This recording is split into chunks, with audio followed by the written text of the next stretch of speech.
Guys, let's talk about the new PBE changes that are happening for the next patch. Senna attack speed grow down. Crit chance every soul from 10% to 8%. Healing goes from 40 to 80 to 40 to 120.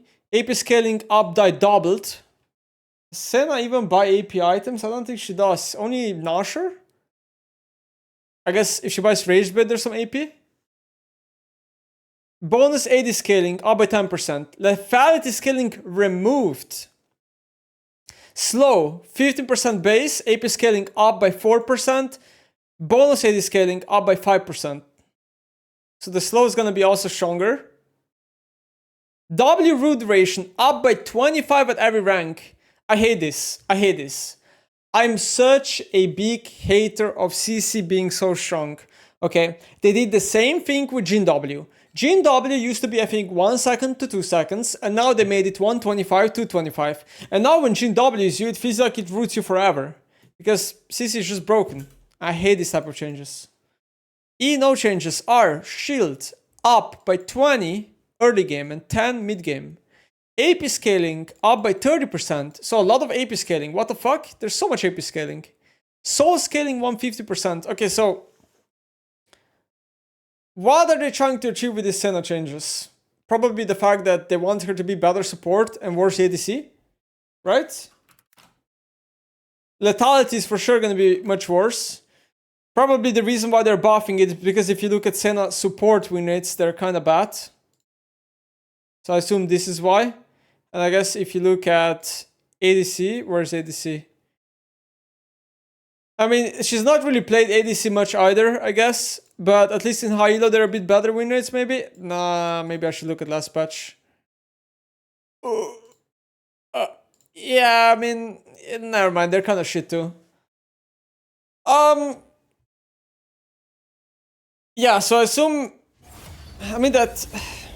I don't know, like I guess the lethality build is gonna kind of be like worse with this being removed. More support to outputs via Q healing and Q slowing. More support to outputs via W root. A little bit better shield. And the shield, yeah, soul scaling also went... No, this is unchanged, never mind. I guess what is the build gonna be? Like Borg? Is it gonna be like Borg Senna into LDR? Is it gonna be... I don't know where we're going with this. Is it gonna be Borg Rageblade because now she has some AP skills? Probably not. Is there gonna be an AP Senna build? Nashers? Nah, probably not. Echoes of Helia? Because it procs on Q? Maybe. Kinda weird where these Senna changes are going. Okay, anyway. So these are Senna changes. Not really sure. I guess trying to buff support. Then the other changes, these are the big changes. So Aurora, ignore this one. So this right here, right? So the new death time changes right here that are happening. So death timers are being reverted to how they used to be. When they changed them, I don't know how long ago. So death time changes, I think, are reverted completely how they used to be.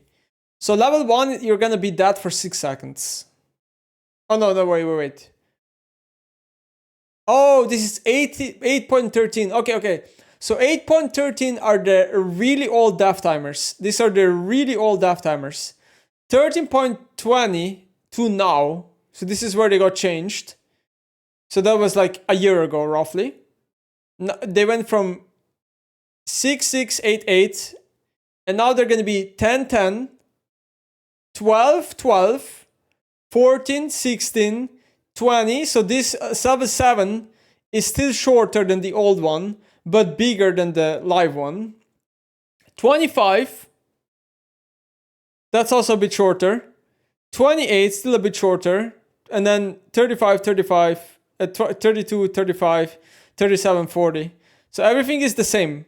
So these numbers right here are literally the same as they used to be. So first 10 levels, after level 10, death timers are literally going to be identical. It's only the first 9 levels of the game that this will massively have an impact on. So okay, what does death timers being changed do? It increases early game snowballing really hard.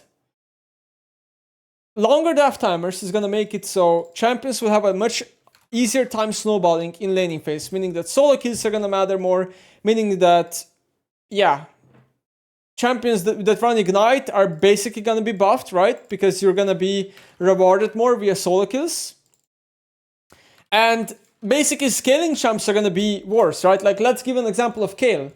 Right now, it's like very easy for you to pick Kayle. You maybe die at level 3 to 4 to a dive, but it doesn't matter that much because you respawn really fast and then you either run back to lane or you TP back to lane. Now this like extra 4 seconds being added to every single level of death time is just gonna massively change that. Now you're gonna miss a lot more cannons. Now you're gonna get back to worse lane states as a laner. So I think this is going to drastically switch the mindset of how people play. So for example, right now, in League of Legends, it is very good for you to die at certain moments. A player that never dies is a bad player, currently in League of Legends. That is just reality. KDA has such little importance to how you perform. Like, such little performance. You can be 0-10 right now, and you can be solo carrying a game, literally. Or you can have the most scary potential out of anybody. Like, especially in early levels, we're talking about first 5 levels of the game. You see this? Level 6, 6, 8, 8. These levels right here, like first 4 levels, maybe even level 5, 10 seconds only. These levels are so good to die on if you get like a really good death on. For example, even on bot lane, if you 2v2 kill enemy in bot lane, it's really good to just die to the tower after, because the tower death is easier, like faster than the recall death. Right, so this is also going to change that outcome. Now dying to tower is only going to be worth level 1 and 2. I think level 3 and 4 is probably not going to be worth anymore. And yeah, it's going to take some time. People are not going to be instantly used to a change like this, because you're going to need to calculate your deaths in a much different way now. And yeah, obviously the person being affected the most here is obviously the Baus FFS. With his inting playstyle. But okay, the question here is, are these good changes for League of Legends? I think they are, definitely. I think laning phase has never been as easy and as brain dead as it is right now. It's never been as easy to just pick a scaling champ and scale to the moon. I mean, these are for sure the right changes, right? I think here's what I think these changes are gonna do. They're probably gonna make high elo experience better, and I think they might, for some players, make theirs, like in an average MMR, they're probably gonna make their experience a lot worse.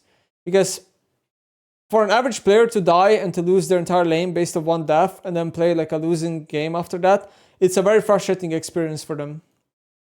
That's how I imagine. But yeah, anyway, I like the changes. I think a lot of high elo players like these changes. You know how it goes.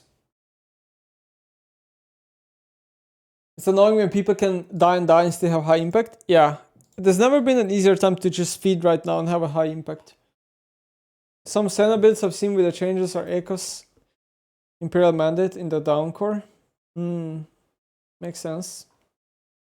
I have a hard time imagining Senna being played as a supportive champion, like with supportive items. You know, like when I think about Senna, I think about just like a support combined with an ADC together. Do you think with the increase in death timers, taking Ignite in lane will be better? Yes, 100%. Increasing death timers will make Ignite solo laners much better, yeah. So yeah, I honestly, like, for example, a champ like Zat is gonna benefit. I think a champ like Talon is gonna benefit. Is there a champ you particularly miss in the meta? I don't know. I don't really dwell too much about what could be. I just enjoy the moment, but I don't know, man. The meta is not too bad right now, I think, on mid lane. The bad thing about mid lane is how much support can roam to your lane. That's like the worst part about mid lane.